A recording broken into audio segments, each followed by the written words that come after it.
नमस्कार विद्यार्थियों, मैं professor Angad Ojha ethics, integrity and aptitude की कक्षा में आपका स्वागत करता हूं। और आज हम इस प्रश्न पत्र को समझने की कोशिश करेंगे कि ये प्रश्न पत्र बेसिकली क्या है। इथिक्स, इंटीग्रिटी एंड एप्टीट्यूड, इस प्रश्न पत्र को समझने का प्रयास करेंगे और देखेंगे ये प्रश्न है क्या। इथिक्स माने नैतिकता, सत्यनिष्ठा एवं अभिरुचि,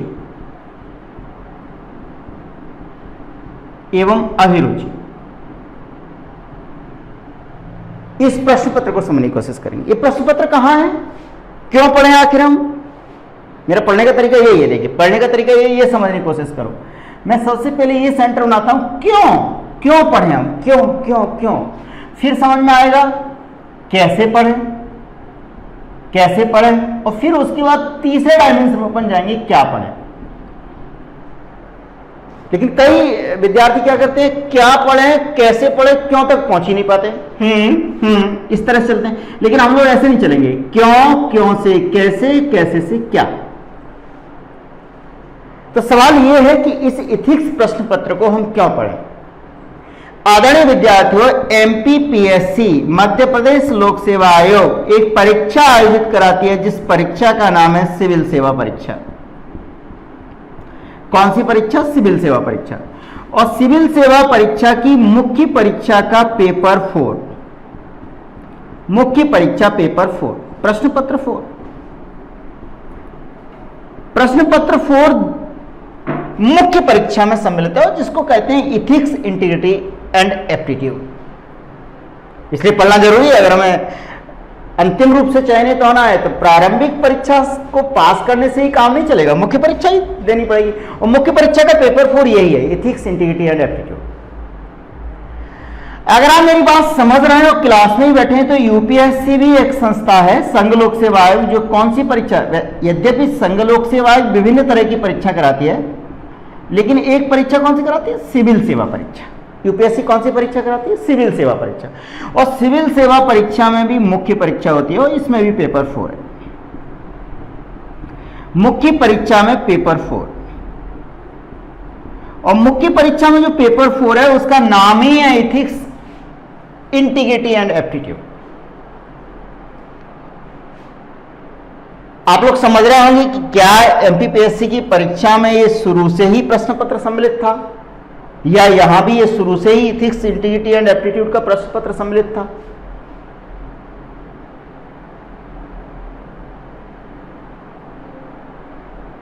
ऐसा नहीं था, मूलतः ऐसा नहीं था।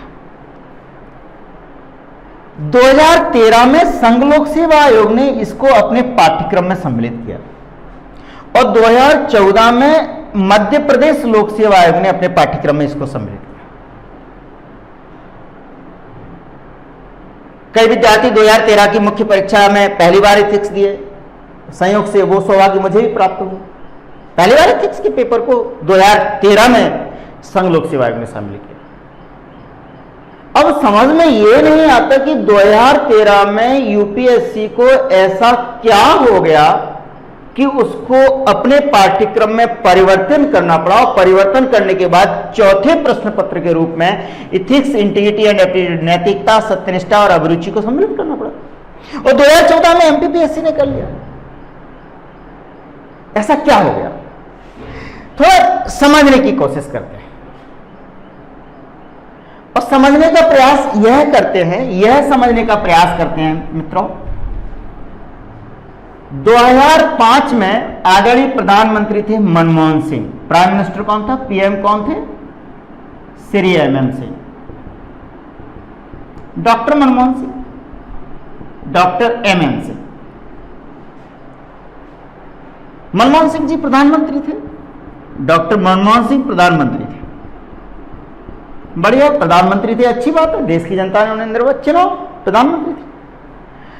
किंतु 2005 में यह देखा, एक सर्वे कराया आदरणीय डॉक्टर मनमोहन सिंह साहब ने, यह सर्वे कराया। वो सर्वे में देखा कि हिंदुस्तान के 150 जिले ऐसे हैं जो भूखमरी के शिकार हैं। काय के शिकार है? भूखमरी के शिकार है। प्लस 50 जिले ऐसे हैं जहां भूखमरी होने वाली है। भूखमरी होने वाली है। ये तो भूखमरी के शिकार ही है। तो हिंदुस्तान के कुल 200 जिले ऐसे हो गए जहां भूख से लोग मरने वाले हैं, भूखमरी के शिकार हैं। खाना खाने के लिए परेशान है, खाना खाने के लिए अनाज की व्यवस्था नहीं हो पा रही है, भोजन की व्यवस्था नहीं हो पा रही है। जैसे कि आजकल आप देख रहे होंगे कोविड-19 के दौर में प्रवासी मजदूरों के लिए जो माइग्रेंट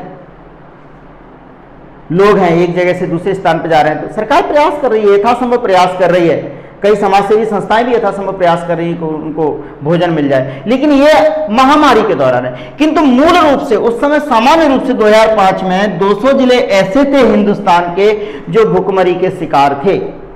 इस सर्वे जैसे ही डॉक्टर मनमोहन सिंह जी के पास आया, चिंता का विषय था। एक अर्थशास्त्री होने के नाते इनके लिए चिंता का विषय था कि हम लोगों के लिए मूलभूत आवश्यकताएं उपलब्ध नहीं करा पा रहे हैं। और इसी दृष्टिकोण को रखते हुए आप देखेंगे 2005 में मनरेगा शुरू किया गया। और मनरेगा जो कार्यक्रम शुरू किया गया, प्रारंभ में 200 जिलों में ही शुरू किया गया था।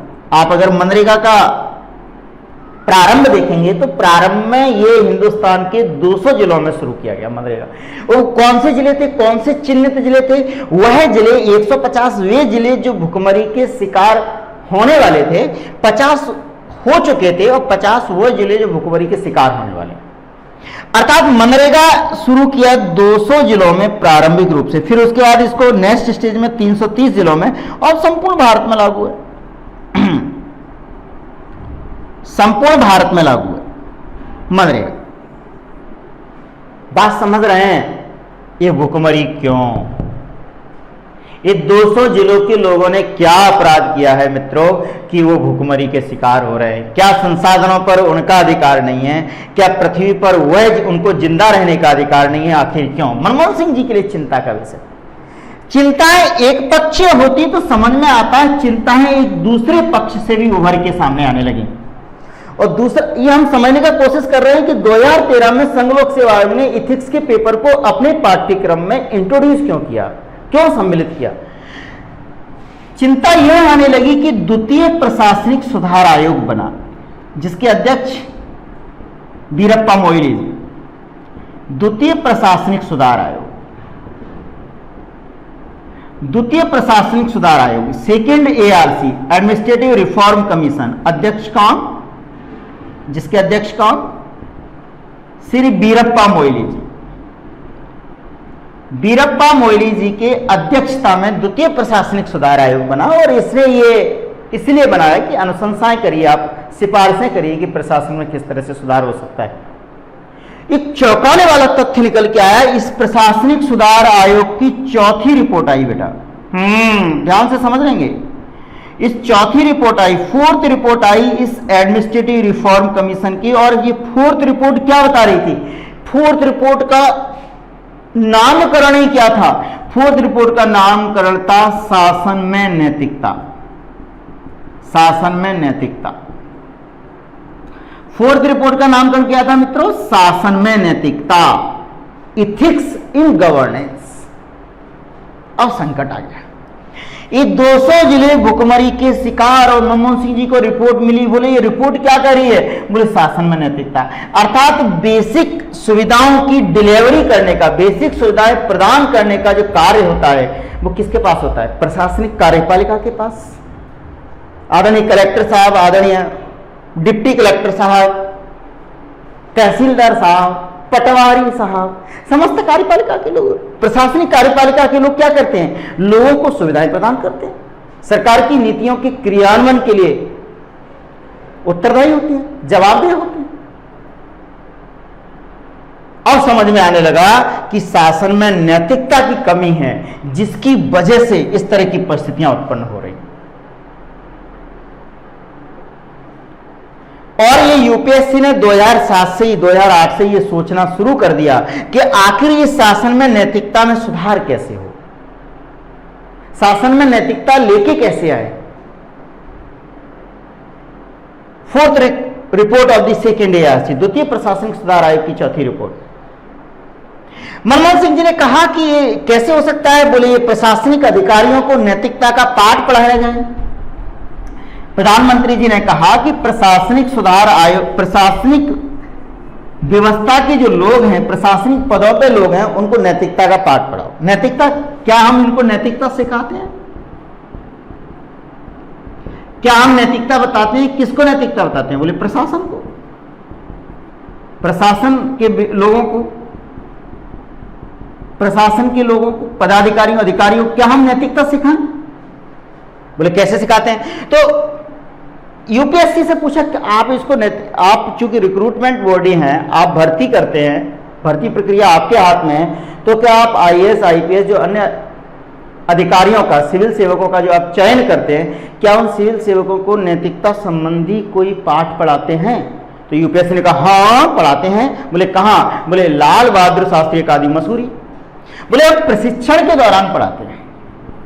यूपीएससी ने जवाब दिया, DOPT ने जवाब दिया, DOPT department of personal training and grievances, DOPT ने क्या जवाब दिया? बोले हम प्रशिक्षण के दौरान, ट्रेनिंग के दौरान, प्रशिक्षण के दौरान हम नैतिकता पढ़ाते हैं। अच्छा, बहुत बढ़िया।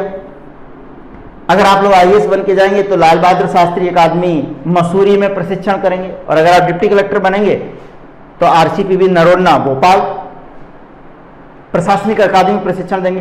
तो प्रशिक्षण के दौरान नैतिकता का पाठ पढ़ाया जाता है। प्रधानमंत्री जी ने कहा अच्छा, बहुत बढ़िया। लेकिन ये समझ नहीं आया कि जब प्रशिक्षण के दौरान नैतिकता का पाठ पढ़ाया ही जाता है तो सेकेंड ARC को क्यों जरूरत पड़ गया कि उसने कहा शासन में नैतिकता होनी चाहिए। प्लस ऐसा क्या हो गया कि हम 200 जिलों में भुखमरी के शिकार हो गए। आदरणीय प्रधानमंत्री जी ने अत्यंत त्वरित निर्णय लिया, समिति बनाई और समिति की सिफारिशों के आधार पर देखा कि प्रशिक्षण के दौरान लोग गंभीरता से नहीं पढ़ते। बोले अब तो IAS बन गया, अब क्या ट्रेनिंग कर रहे हैं? ट्रेनिंग तो एक पर्यटन और पिकनिक की दृष्टि से लोग करते हैं। ये आरोप नहीं है, अच्छा सीखते भी है, अच्छा अध्ययन करते हैं, फील्ड में भी जाके प्रशासनिक अधिकारी अपना प्रशिक्षण लेते हैं। किंतु सरकार ने यह सोचा कि गंभीरता से प्रशिक्षण नहीं ले रहे हैं, इसलिए नैतिकता में कमी आ रही है। तो यूपीएससी से कहा आप क्या कर सकते हैं इसमें? तो सुझाव यह दिया गया कि इसको यूपीएससी की परीक्षा में शामिल कर दिया जाए। अब ठीक रहा, और इसीलिए अब हमने कहां शामिल कर लिया भैया? इसको मुख्य परीक्षा में शामिल कर दिया। और मुख्य परीक्षा में किसके रूप में? पेपर 4 के रूप में। पेपर 4 अब तो पढ़ना पड़ेगा ना, क्योंकि अगर आप बिना पढ़े अब अगर परीक्षा देने जाएंगे तो चयनित होने की संभावना शून्य है, खत्म है। अब आपको गंभीरता से पढ़ना पड़ेगा। तो इस दृष्टिकोण को समझते हुए कि वास्तव में नैतिकता की कमी आ रही है, उस नैतिकता को हम पढ़ें कैसे, कैसे पढ़ें, उसको कैसे शामिल करें, तो दबाव बनाया गया। दबाव का मतलब इसको कंपलसरी किया गया, अनिवार्य किया गया। और फिर यूपीएससी की मुख्य परीक्षा के पेपर 4 के रूप में और एमपीपीएससी की भी मुख्य परीक्षा के पेपर 4 के रूप में भी इथिक्स, इंटीग्रिटी एंड एप्टीट्यूड को सम्मिलित कर लिया। साथ में फिर क्या हुआ, 11वीं पंचवर्षीय योजना का दृष्टिकोण पत्र आप देखेंगे, उसी समय की जो घटना है। 11वीं पंचवर्षीय 11th 5 ईयर प्लान का जो दृष्टिकोण पत्र है, 5 ईयर प्लान का 11वीं पंचवर्षीय योजना का जो दृष्टिकोण पत्र है, वो दृष्टिकोण पत्र क्या है? समावेशी विकास, समावेशी विकास, इंक्लूसिव ग्रोथ, इंक्लूसिव डेवलपमेंट। बोले अब जो विकास होगा वो इंक्लूसिव होगा, समावेशी होगा। विकास के लाभ अब देश की प्रत्येक जनता को मिलने चाहिए। बात समझ गए भैया? और तब 2013 में संघ लोक सेवा आयोग ने अपना पाठ्यक्रम चेंज किया और पाठ्यक्रम में मुख्य परीक्षा में यूपीएससी में इसका वेटेज कितना है? यूपीएससी में इसका वेटेज है 250 अंक। और एमपीपीएससी में कितने अंक का आता है? एमपीपीएससी में आता है 200 अंक का। और ये प्रश्न पत्र शामिल कर लिया इथिक्स। आप समझिए कितना महत्वपूर्ण प्रश्न पत्र है। बोले अब तो पढ़ेंगे। अब जो प्रशासनिक अधिकारी बनने जा रहे हैं वो निश्चित रूप से इस प्रश्न पत्र को पढ़ने का प्रयास नहीं करेंगे, अब पढ़ना ही पड़ेगा, अन्यथा फेल हो जाएंगे, अन्यथा प्रशासनिक अधिकारी बन ही नहीं पाएंगे। बात क्लियर, स्पष्ट? अब समझ गए क्यों क्यों क्यों? क्योंकि हमको शासन में नैतिकता चाहिए। बोले नैतिकता क्यों चाहिए? नैतिकता इसलिए चाहिए कि हमारा उद्देश्य क्या है? समावेशी विकास के लक्ष्य को हासिल करना। और बोले समावेशी विकास कब आएगा? जब यहाँ के प्रशासनिक अधिकारी यानी कि राजनीतिक कार्यपालिका के साथ साथ प्रशासनिक कार्यपालिका के अंदर भी ऐसे ऐसे तत्व, ऐसे गुण निहित होंगे, ऐसे गुण अंतर्निहित होंगे उनके व्यक्तित्व में, जो लोक कल्याण की भावना से कार्य करेंगे, जो नैतिकता के आयामों को संस्पर्श करेंगे। बात एकदम क्लियर हो रही है, बात एकदम स्पष्ट हो रही है। अब सवाल यह होता है, अब यूपीएससी के सामने प्रश्न यह था कि इसमें आखिर सम्मिलित क्या किया जाए,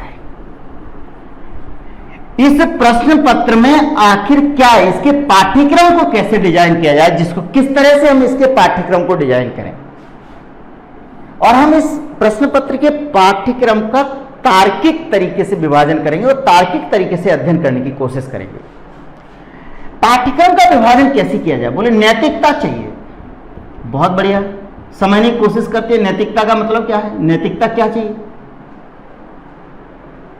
बोले नैतिकता होती क्या है, पहले ये समझे तब तो हम इसका पाठ्यक्रम बनाएं। बोले नैतिकता क्या होती है, बताइए नैतिकता क्या होती है। तो उत्तर यह निकल के आया, विभिन्न विचार विमर्श के बाद, समिति के विचार विमर्श के बाद, विशेषज्ञों के विचार विमर्श के बाद यह निकल के आया कि नैतिकता कुछ नहीं होती, कुछ नहीं होती। नैतिकता कोई स्थिर चीज नहीं है, ये देश काल परिस्थितियों के अनुसार बदलती रहती है। अर्थात किसी देश में कोई चीज नैतिक हो सकती है तो दूसरी देश में वही चीज अनैतिक हो सकती है। इसका मतलब इसको नैतिकता को एक आयाम में बांधना संभव नहीं है। जैसे अगर न्यूयॉर्क की बात करें तो न्यूयॉर्क में गे विवाह जो होता है वो कानूनी है, नैतिक है। और अगर भारत की बात कर लें तो गे विवाह, यहां पे कहिए कि गे विवाह हो रहा है तो भारत के लोग गंदी बात, अनैतिक है। इसका मतलब क्या है, अगर यहां ये नैतिक है और भारत में इसको क्या माना जाता है, भारत के संदर्भ में क्या माना जाएगा, इसको अनैतिक माना जाएगा, अनैतिक माना जाएगा। इसका मतलब क्या है कि नैतिकता कोई एक चीज, यहां अपन अभिवादन करते हैं पैर छू के, भारत में बढ़िया, बहुत बढ़िया, नैतिक है। अमेरिका में आप लोग जानते हैं मैं क्या बोलूं, अगर उस तरह से अभिवादन यहां हम सामाजिक जीवन में करने लगे तो क्या माने जाएंगे, लोग कहेंगे भारत के संदर्भ में अनैतिक है। इसका मतलब नैतिकता और अनैतिकता का निर्णय ऑब्जेक्टिव नहीं है, ये वस्तुनिष्ठ परिभाषा नहीं है, ये विषयनिष्ठ अवधारणा है। ये समय, देश, काल और परिस्थितियों के अनुसार परिवर्तित होती रहेगी।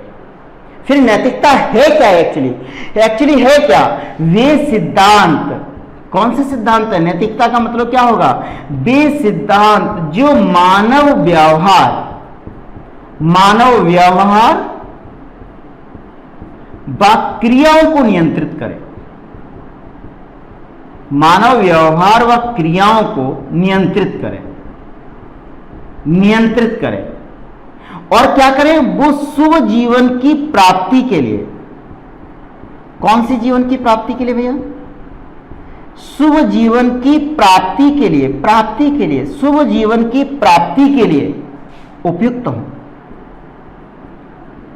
वे सिद्धांत जो शुभ जीवन की प्राप्ति के लिए क्या हो, उपयुक्त हों। और क्या करें, वे सिद्धांत जो मानवीय आचरण को, कौन से आचरण को भैया, मानवीय आचरण को कहां ले जाएं, बोले कर्तव्य पथ पर ले जाए। कहां ले जाए लाला, कर्तव्य पथ पर ले जाए। ऐसे सिद्धांतों को हम बोलेंगे, कैसे सिद्धांत हैं, नैतिक सिद्धांत हैं। कैसे सिद्धांत है भैया, नैतिक सिद्धांत है। समझ गए बात को, यानी वे सिद्धांत जो मानव के व्यवहार व क्रियाओं को नियंत्रित करें और जो शुभ जीवन की प्राप्ति के लिए कहां ले जाएं, कर्तव्य पथ पर ले जाएं। किसको ले जाएं कर्तव्य पथ पर, बोले मानवीय आचरण को। यह नैतिकता है।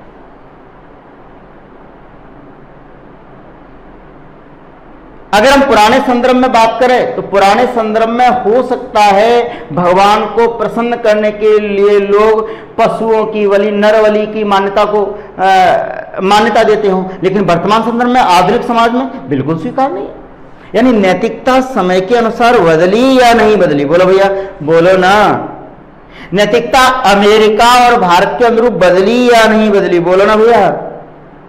बोले कोई कहे अगर लोकतांत्रिक समाज ही नैतिक है, भारत की जो चुनाव पद्धति है वही नैतिक है, तो फिर चाइना की चुनाव पद्धति क्या नैतिक है? समझ गए? इसका मतलब क्या है? नैतिकता अनैतिकता कुछ नहीं है। क्या है? जो मानव के आचरण को, मानव के व्यवहार को, मानव की क्रियाओं को नियंत्रित करे। नियंत्रित करने के साथ साथ क्या करें? बोले नियमित करें। बोले नियमित करें, बोले शुभ जीवन की प्राप्ति के लिए उपयुक्त।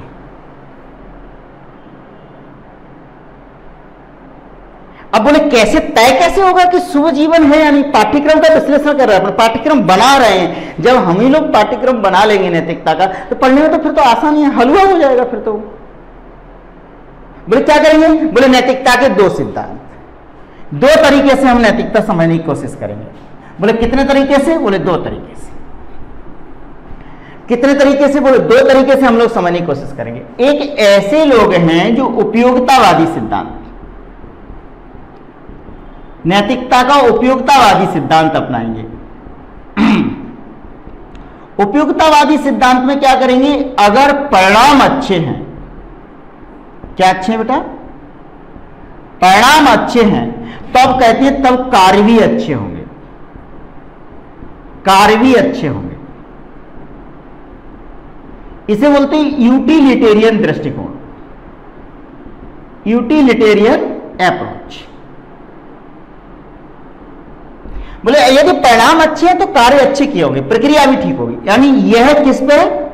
परिणाम की चिंता है, प्रक्रिया की चिंता नहीं है। काय की चिंता है? परिणाम की चिंता है, प्रक्रिया की चिंता नहीं है इस दृष्टिकोण में। बोले परिणाम ठीक होना चाहिए,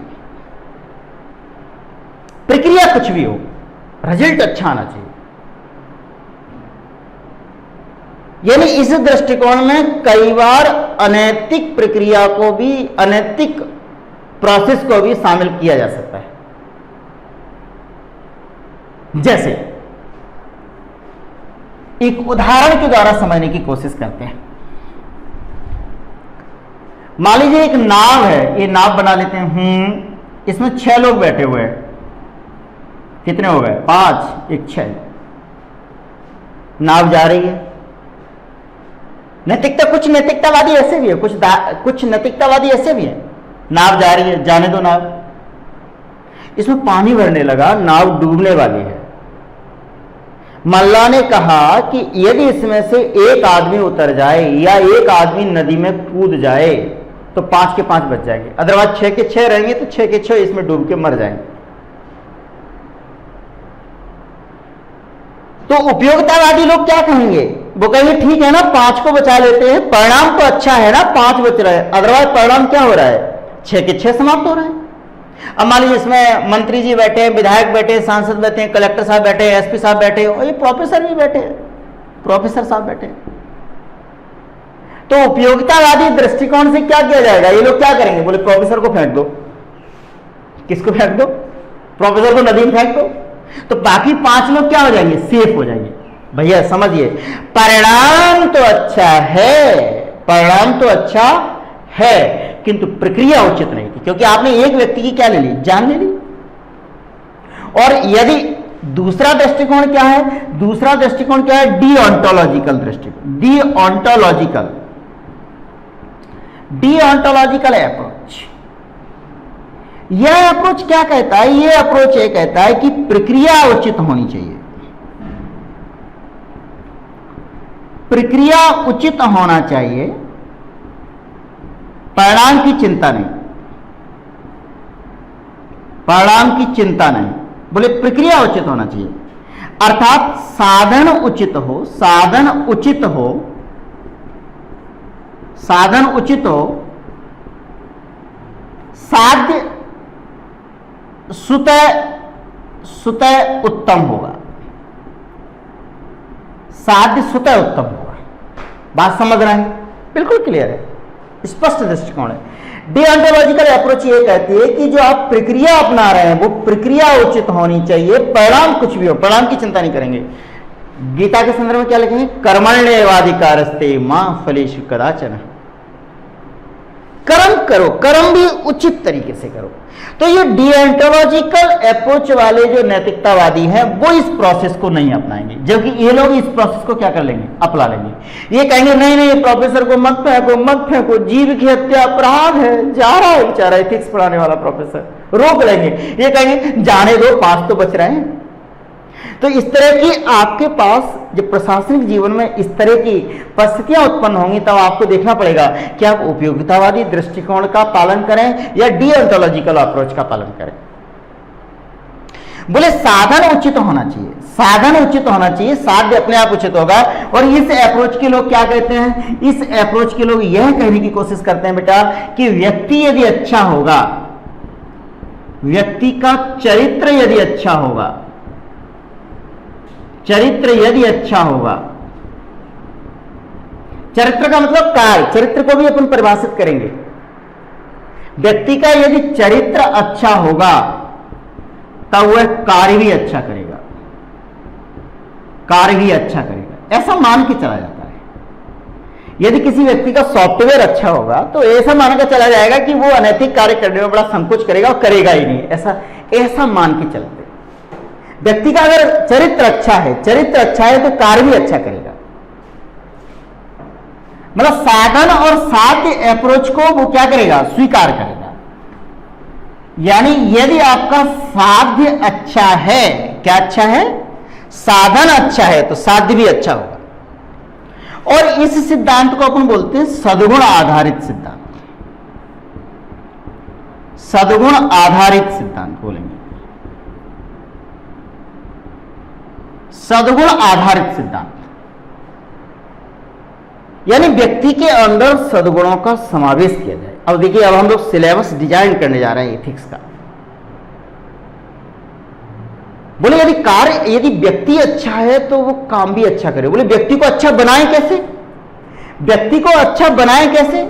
बोले व्यक्ति को अच्छा बनाने का मतलब यह है सद्गुण आधार, व्यक्ति के अंदर सद्गुणों का समावेश किया जाए। बोले अच्छा बनाए कैसे व्यक्ति को? बोले व्यक्ति के अंदर अच्छे अच्छे गुणों का समावेश किया जाए। यानी इस प्रश्न पत्र में अब हम वर्गीकरण करते हैं, पूरे पाठ्यक्रम का उचित विभाजन करते हैं, तार्किक विभाजन करते हैं। बोले कुछ पहलू ऐसे शामिल होंगे बेटा जो मनोवैज्ञानिक पहलू होंगे, मनोवैज्ञानिक पहलू होंगे। यानी व्यक्ति के अंदर आप क्या करें? उसको अच्छा बनाएं, यानी उसके अंदर परिवर्तन करें, परिवर्तन करें अर्थात उसके अंदर अभिवृत्ति बदले, उसकी एटीट्यूड चेंज करें। व्यक्ति का क्या चेंज करेंगे हम लोग? एटीट्यूड चेंज करें, दृष्टिकोण चेंज करें और उसे बताएं भ्रष्टाचार करना अपराध है, अनावश्यक संपत्ति अर्जित करना अपराध है, और उसे बताएं कि हे व्यक्ति, हे नागरिक, हे प्रशासनिक अधिकारी, धरती पर सबकी आवश्यकता पूरी करने के लिए पर्याप्त संसाधन है, किंतु लालच एक व्यक्ति का भी पूरा नहीं हो सकता। इस तरह के अभिव्यक्ति दृष्टिकोण का निर्माण करें। और बोले प्रशासनिक अभिरुचि का भी निर्माण, ये मनोवैज्ञानिक पहलू है, साइकोलॉजिकल पहलू है, उसको मनोवैज्ञानिक रूप से समझाने की कोशिश करें और पाठ्यक्रम में समझाने की कोशिश करें। पहले ये समस्त कार्य प्रशासनिक अधिकारियों के लिए प्रशिक्षण में होता था, लेकिन प्रशिक्षण की गंभीरता ना होने की वजह से, या ये कहिए कि उसके अंक ना होने की वजह से इसको मुख्य परीक्षा में शामिल किया गया। बोले अब तो पढ़ना ही पड़ेगा। अभिरुचि, अभिरुचि का एप्टीट्यूड, एप्टीट्यूड दोनों अंतर है, मनोवैज्ञानिक पहलू है जब हम पाठ्यक्रम पढ़ेंगे। एटीट्यूड बोले अब हम भावनात्मक बुद्धि लेके आए। कैसी बुद्धि का समावेश करें?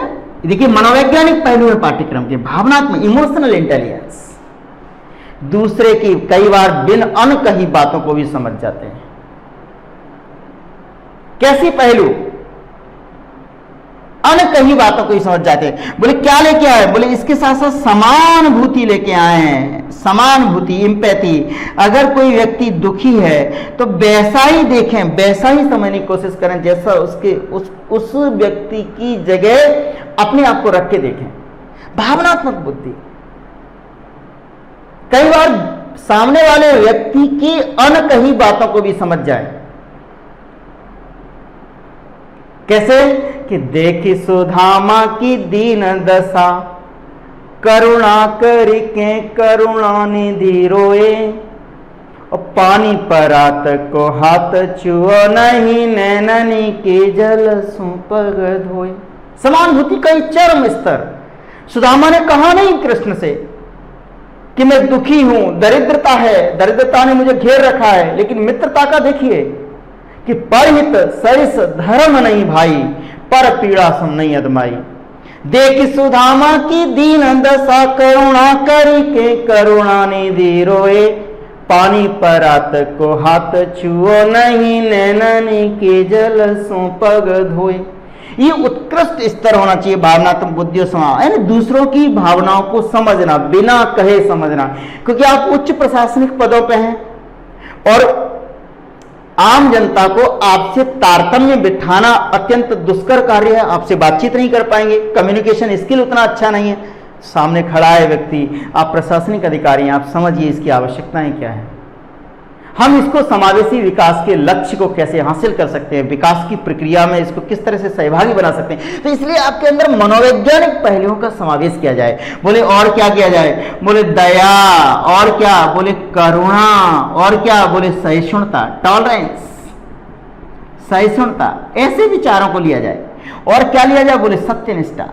ऐसे विचारों का आपके अंदर क्या हो भैया? समावेश हो पाठ्यक्रम में। ये मनोविज्ञान के पहलू हैं भारतीय इथिक्स के पाठ्यक्रम में, इनको समझने की कोशिश करेंगे। ये क्यों है?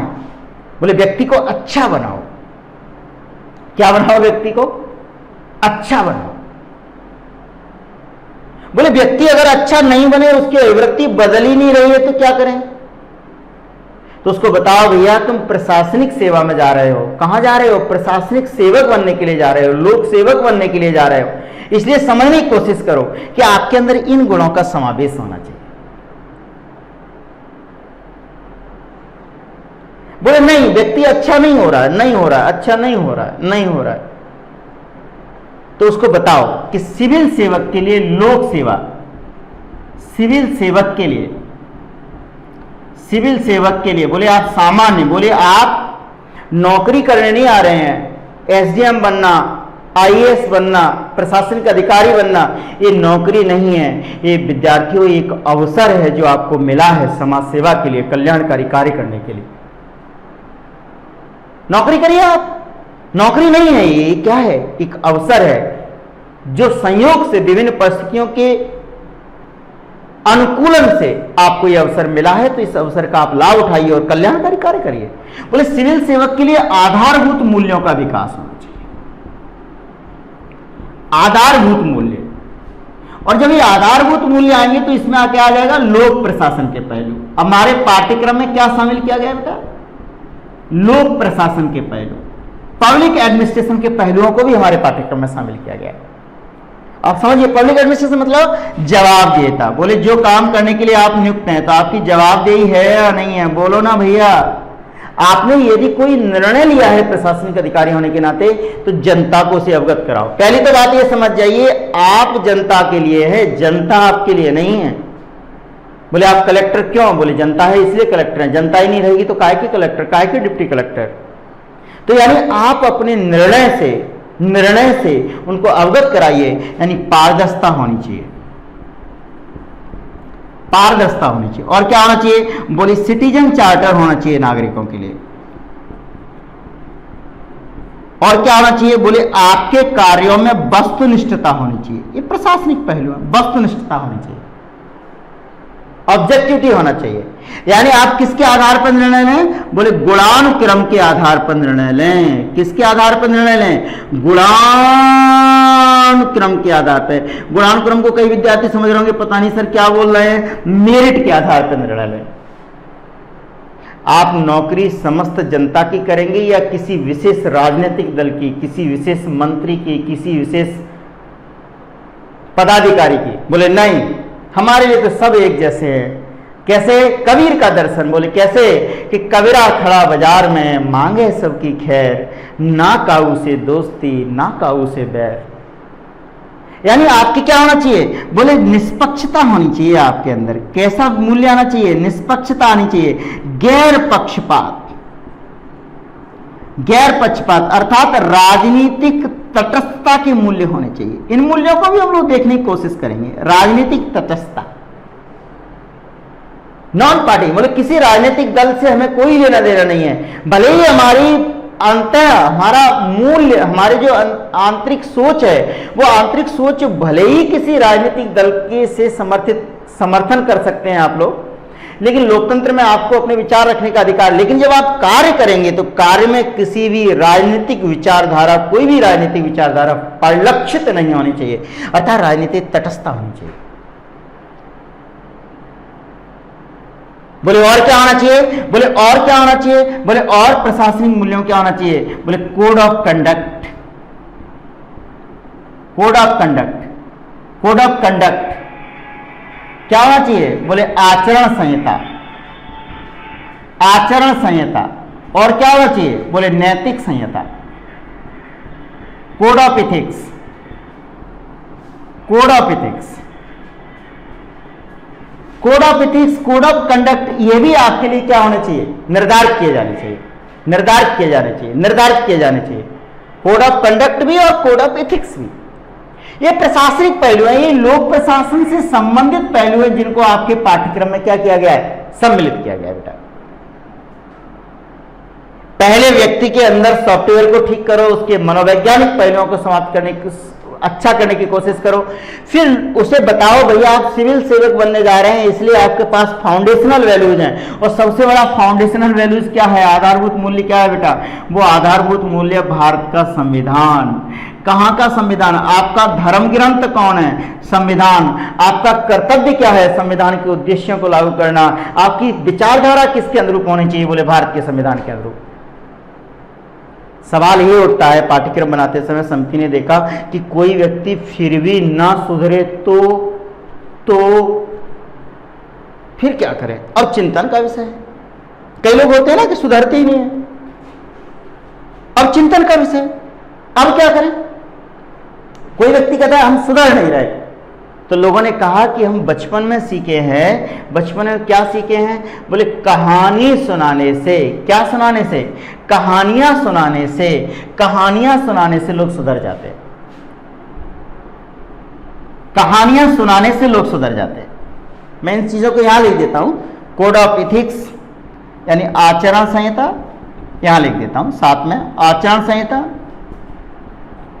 प्लस नैतिक संहिता। बोले कोई व्यक्ति नहीं सुधरे तब क्या करें, बोले कहानियां सुनाओ, विभिन्न विभिन्न विचारक जो हुए हैं, चिंतक जो हुए हैं, उनकी बातें बताओ। उससे व्यक्ति का कई बार सीखने से कई बार दृष्टिकोण परिवर्तित होगा।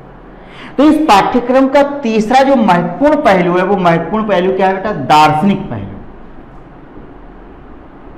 दार्शनिक पहलू, जिसको बोलेंगे दर्शन, दर्शन शास्त्र। इसलिए आप समझ रहे हैं मध्य प्रदेश लोक सेवा आयोग ने 2020 की परीक्षा के लिए इस पेपर का नाम बड़ा अच्छा रखा है। क्या रखा है, मनोविज्ञान। क्या रखा है, मनोविज्ञान, लोक प्रशासन और दर्शन शास्त्र।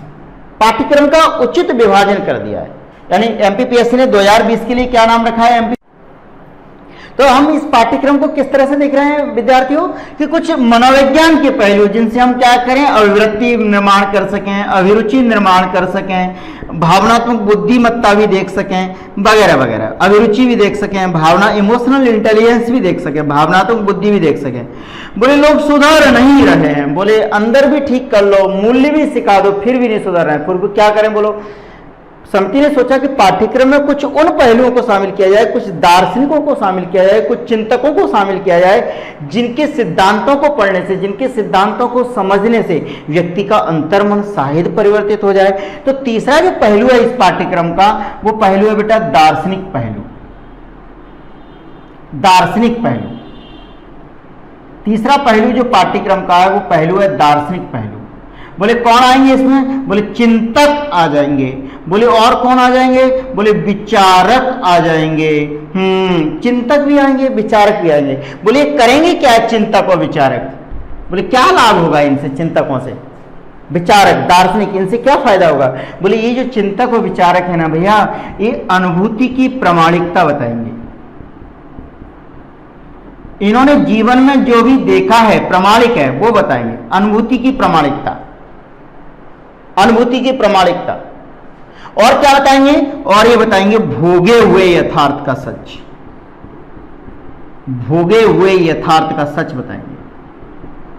जो इन्होंने भोगा है, जिस वजह से इनके दृष्टिकोण में परिवर्तन हुआ है और कल्याणकारी विचार, कल्याणकारी कार्यों की ओर उन्मुख हुए, उसको बताइए। इन चिंतकों को शामिल किया जाए, लोगों को कहानी सुनाई जाए, आख्यान सुनाए जाए, विचारों से अवगत कराया जाए, ताकि लोगों के जीवन में परिवर्तन हो, और जो परिवर्तन हो वो नैतिक परिवर्तन हो, नैतिकता की दृष्टि से उचित हो। बोले किसको ले लें? बोले प्राचीन काल में ले लो। बोले किसको ले लो? बोले कबीरदास जी को ले लो। किसको ले लो भैया? कबीरदास जी को ले लो। बोले कबीरदास जी का कौन सा चिंतन प्रशासनिक अधिकारियों के काम आने वाला है? बोले अच्छा, चिंतन सामने काम नहीं आएगा। बोले क्या? कि तुम कहते कागज की लेखी, मैं कहता आँखिन की देखी, तुम कहते उलझाई रे, मैं कहता सुलझाई रे। आयोग पे आयोग, आयोग पे आयोग, समिति पे समिति, प्रतिवेदन पर प्रतिवेदन, लेकिन अंतिम रूप से समस्या हल नहीं हो रही है। तो कबीरदास जी का चिंतन क्या कह रहा है? कि जो आप सम्मुख देख रहे हैं, मानवता करा रही है, किसी को त्वरित सहायता की, त्वरित राहत की आवश्यकता है, तो प्रशासनिक सुधार, प्रशासनिक पदाधिकारियों को अत्यंत सक्रिय रूप से आगे आकर के उस वंचित वर्ग के व्यक्तियों के लिए, वंचित वर्ग के लोगों के लिए हमें क्या करना चाहिए? प्रयास करना चाहिए, त्वरित रूप से प्रयास करना चाहिए। बोले कबीर का और चिंतन क्या करता है? बोले कबीर का चिंतन सहिष्णुता निर्माण में भी सहायता करेगा, सहिष्णुता बढ़ाने, सहिष्णुता के प्रतिमान, सहिष्णुता की जो तत्व हैं उनको भी स्थापित करेगा। बोले कैसे स्थापित करेगा? माननीय सर्वोच्च न्यायालय ने भी कबीरदास जी के सिद्धांत को क्या किया? अपने न्यायालय में कई बार कोट किया। जैन लोगों के पर्यूषण पर्व चल रहे थे, उस समय मांस बिक्री पर मुंबई हाई कोर्ट ने रोक लगा दी। मांस के जो व्यापारी थे वो सर्वोच्च न्यायालय में गए, उन्होंने कहा हे माननीय सर्वोच्च न्यायालय, आप इस प्रकरण को देखिए, हमारी तो आजीविका का प्रश्न है, अगर मांस नहीं बेच पाएंगे तो हम खाएंगे क्या, कैसे खाएंगे? तो सर्वोच्च न्यायालय ने क्या निर्णय दिया? कबीर के सिद्धांत को ही कोट किया। बच्चों क्या विद्यार्थियों कोट किया? कि कबीरा तेरी झोंपड़ी गल कटियन के पास। किसके पास? गल कटियन, गला काटने वालों के पास। कबीरा तेरी झोंपड़ी गल कटियन के पास, जाकी करनी बाकी भरनी, तू क्यों रहे उदास। बोले हे जैन लोगों, आप क्यों उदास हैं? अगर वो काट रहे हैं, मांस बेच रहे हैं, तो उनका अगर उसकी जो काम कर रहे हैं उसका परिणाम उन्हें मिलेगा। आप अपने सिद्धांतों के आधार पर उनका मूल्यांकन क्यों कर रहे हो? इस आधार पर निर्णय दिया। उनको भी कहा कि भैया तुम भी अपना क्या करो, काम धंधा करिए, बस इतना है कि जब जब उनके पूजा का समय हुआ करे उस समय प्रयास किया करो कि आप इस तरह की ना करें, अपनी दुकान ना खोलें। लेकिन सर्वोच्च न्यायालय ने कबीरदास जी के सिद्धांत को अपने निर्णय में प्राथमिकता दी। तो कबीर के जो सिद्धांत हैं, जिनको हमने शामिल कर सकते हैं, जिनके चिंतन को शामिल कर सकते हैं, उन सिद्धांतों से प्रशासनिक व्यवस्था किस तरह से कल्याणकारी हो सकती है, हम समझने की कोशिश करेंगे। बोले और किसके सिद्धांत? बोले तुलसीदास जी को भी ले सकते हैं। तुलसीदास जी के भी नैतिक सिद्धांतों को शामिल कर सकते हैं। बोले तुलसीदास जी के नैतिक सिद्धांत कौन से सिद्धांत हैं जो आपके प्रशासनिक जीवन में काम आने वाले हैं? तो हम लोग देखेंगे, जब अध्ययन करेंगे तब देखेंगे। उत्तरकांड में रामचरितमानस में क्या कहा गया है? राम राज्य की संकल्पना दी गई है। और राम राज्य की संकल्पना क्या है? राम राज्य की संकल्पना क्या है? कोई पार्टी विशेष का राम राज्य नहीं है। राम राज्य क्या है? कि दैहिक दैविक भौतिक तापा, राम राज नहीं काहु व्यापा, अल्प मृत्यु नहीं कवनहु पीरा, सब सुंदर सो विरज शरीरा। सब स्वस्थ हों, एक्सीडेंटल डेथ नहीं हो, सामाजिक आर्थिक और मानसिक रूप से स्वस्थ हो व्यक्ति, ये राम राज्य की संकल्पना है। बोले और क्या? बोले सबरी के मीठे जूठे वेर खाते हैं, सामाजिक समरसता का संदेश देते हैं, सद्भाव का संदेश देते हैं, समभाव का संदेश देते हैं, सामाजिक वैषम्य को पाटने का प्रयास करते हैं। इस तरह के नैतिक सिद्धांतों को प्रशासनिक चिंतन में, प्रशासनिक जीवन में सम्मिलित करने की आवश्यकता है। बोले हम तुलसीदास जी को भी पढ़ लें। बोले और किसको पढ़ लें? प्राचीन लोगों को ही पढ़ें या आधुनिक लोगों को ही पढ़ें? बोले अरविंदो घोष का आधुनिक सिद्धांत भी पढ़ लीजिएगा। अरविंदो घोष जी को भी पढ़ लेंगे भैया। और किसको पढ़ लेंगे? बोले भगवान महावीर को भी पढ़ लीजिए।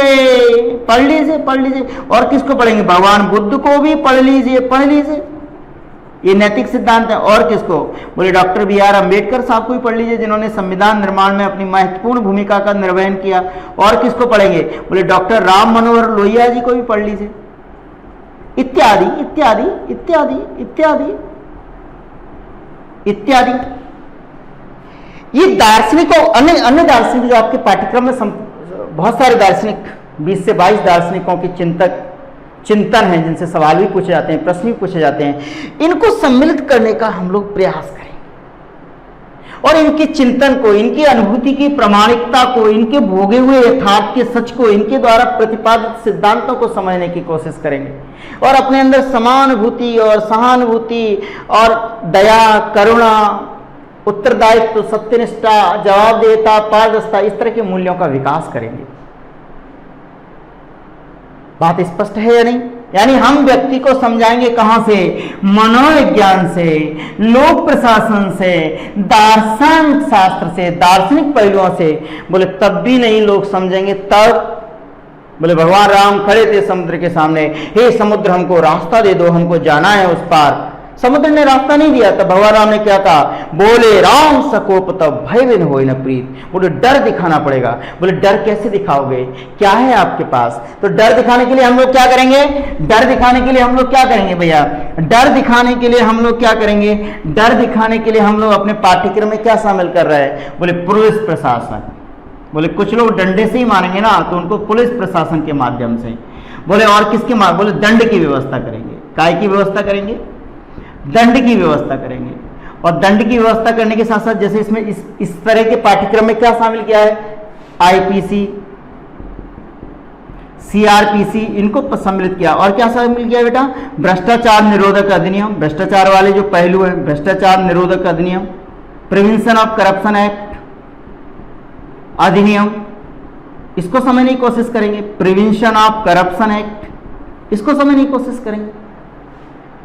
यानी इन पहलुओं के माध्यम से भी व्यक्ति को नैतिक बनाने का प्रयास करेंगे।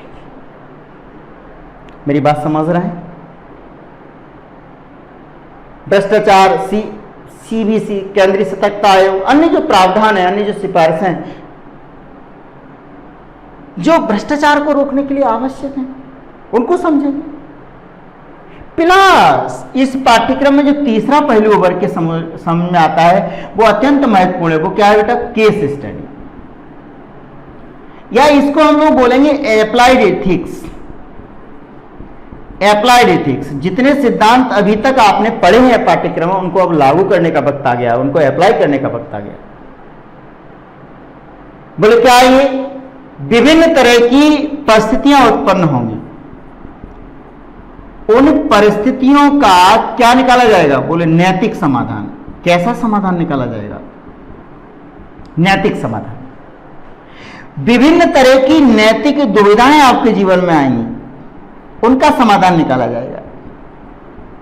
नैतिक दुविधाओं का समाधान निकाला जाएगा। इथिकल डिलेमास, जिनको अपन बोलेंगे इथिकल डिलेमास, इथिकल डिलेमा निकालने का समाधान किया जाएगा। इथिकल डिलेमा का समाधान कैसे किया जाए? जैसे एक इथिकल डिलेमा क्या है अपना भैया? एक इथिकल डिलेमा जैसे एक हैंस की दुविधा है, जिसको प्रशासनिक के विद्यार्थी और इंजीनियरिंग के विद्यार्थी बहुत अच्छे से समझने की कोशिश करते हैं, पढ़ते भी, उनके पाठ्यक्रम में भी है, प्रबंधन के और इंजीनियरिंग के छात्र। हैंस की दुविधा क्या है? हैंस की पत्नी की तबीयत अत्यंत खराब है और वो विपन्नता के अथाह सागर में डूबे हुए हैं। डॉक्टर के पास गए, हे डॉक्टर साहब हमारी पत्नी की रक्षा करो, इसकी उपचार करो। डॉक्टर साहब ने कहा, तुरंत देखा और पर्चा बना दिया, दवाई लेके आओ। जब दवाई लेने मेडिकल पे जाते हैं तो हेंस के पास पैसे नहीं है, और हेंस के पास पैसे नहीं है तो दवाई मिलेगी कैसे भैया। डॉक्टर के पास आए, डॉक्टर साहब दवाई नहीं मिल रही है, पैसे नहीं है। तो बोले उस स्थिति में अब मैं भी कुछ नहीं कर सकता, बिना दवाई के आपकी पत्नी ठीक नहीं हो सकती। और डॉक्टर ने चेतावनी दे दी कि यदि आज रात में आप दवाई का प्रबंध नहीं कर पाए तो आपकी पत्नी की जान बचाना लगभग असंभव है। हेंस रात को 12 बजे सोच रहे हैं तारों की तरफ, आसमान की तरफ देख के कि मेरे जीवन में क्या विडंबना है, क्या परिस्थितियों की विडंबना है, ईश्वर मुझे किस स्थिति में आपने फंसा दिया है। और उनके मन में ख्याल आता है कि क्यों न मैं इस मेडिकल से दवाइयों को चुरा लूं। अब दो दुविधाएं आ गई, अब दो नैतिक सिद्धांत उनके समक्ष आ गए। एक नैतिक सिद्धांत यह है कि चोरी नहीं करना है, दूसरा नैतिक सिद्धांत क्या है, पत्नी की रक्षा करना है। अब दोनों नैतिक सिद्धांतों में से किसका पालन करें। अगर हम चोरी नहीं करते हैं तो पत्नी की जान जाती है, और पत्नी की अगर जान बचाते हैं तो चोरी करते हैं। अब इसका समाधान हेंस ने कितने उचित तरीके से, हेंस ने कितने उचित तरीके से निकाला। हेंस ने रात को उस मेडिकल से दवाइयों को चुराया और चुरा के डॉक्टर को दे दिया। डॉक्टर ने उपचार किया और हेंस की पत्नी की जान बचा ली, जान बच गई। जैसे ही प्रातःकाल हुआ, हेंस के मन में चोरी की जो भाव था वो स्पष्ट दिखाई दे रहा था, और मन में सोच रहे थे कि आज मैंने चोरी कर ली, मैंने नैतिकता के सिद्धांत को क्या कर दिया, खारिज कर दिया। हेंस इसका समाधान निकालने के लिए सुबह सुबह मेडिकल दुकान पे जाते हैं और मेडिकल वाले से कहते हैं, हे भैया हमने तुम्हारी दुकान से रात में चोरी की थी, उसकी जो भी सजा हो मुझे प्रदान कर दी जाए, मैं सजा प्राप्त करने के लिए तैयार हूं। अतः जो आपने अनुचित किया है उसका फल आपको भोगना पड़ेगा, भोगने के लिए तैयार है। लेकिन उस अनुचित करने का जो उद्देश्य था वो प्राणी मात्र की रक्षा थी, एक जीवन बचाना था। ऐसे ही अनुचित नहीं किया कि ऐसे ही जा रहे हैं और चोरी कर लिए, पत्नी का जीवन बचाना था। पत्नी हो या कोई भी हो, किसी भी व्यक्ति की जान अत्यंत महत्वपूर्ण होती है, वो बचाना उद्देश्य था। तो इस तरह से हेंस ने अपनी दुविधा का समाधान किया और उसकी जो भी सजा थी, उचित सजा थी, जो भी प्रक्रिया संहिता में, पुलिस की व्यवस्था में, उसको भोगा। इस तरह की दुविधाओं का समाधान भी हम करेंगे। प्लस साथ में हम क्या पढ़ेंगे इस पेपर में, साथ में अन्य चीजें भी जो अप्लाइड एथिक्स में पढ़ेंगे, कुछ ऐसे पहलू भी अपने समझ आएंगे। क्या आएंगे, मृत्युदंड से पहलू, अप्लाइड एथिक्स। बोले मृत्युदंड होना चाहिए, मृत्युदंड होना चाहिए या नहीं, इस तरह के पहलू भी देखेंगे। बोले इच्छा मृत्यु होनी चाहिए या नहीं होनी चाहिए, यूथेनेसिया। व्यक्ति अगर इच्छा मृत्यु के लिए मांगता है कि मुझे मरना है, और नैतिकता के सिद्धांत, इसका समाधान कैसे। बोले अन्य जो पहलू है, सरोगेसी मदद, सरोगेसी से संबंधित पहलू, ये भी संबंधित पहलू, बाल श्रम से संबंधित पहलू है, बाल श्रम से संबंधित पहलू है। इन पहलुओं को हम लोग देखने की कोशिश करेंगे और उनका उचित समाधान निकालने का प्रयास करेंगे। इत्यादि अन्य पहलू हैं, इनका हम क्या करेंगे, एक नैतिक हल खोजने का प्रयास करेंगे, ताकि क्या हो, ताकि हम नैतिकता के आयामों का उचित तरीके से पालन कर पाए, उनको अपने जीवन में लागू कर पाए और क्या हासिल करें। अंतिम उद्देश्य हमारा क्या हासिल करना है भैया, अंतिम उद्देश्य हमारा समावेशी विकास, समावेशी विकास के लक्ष्य को हासिल करें। साथ ही हम किसको हासिल करें, समावेशी विकास के साथ साथ हम कौन से लक्ष्य को हासिल करें। बोले कल्याणकारी राज्य की अवधारणा, कल्याणकारी राज्य के उद्देश्य को हासिल करें।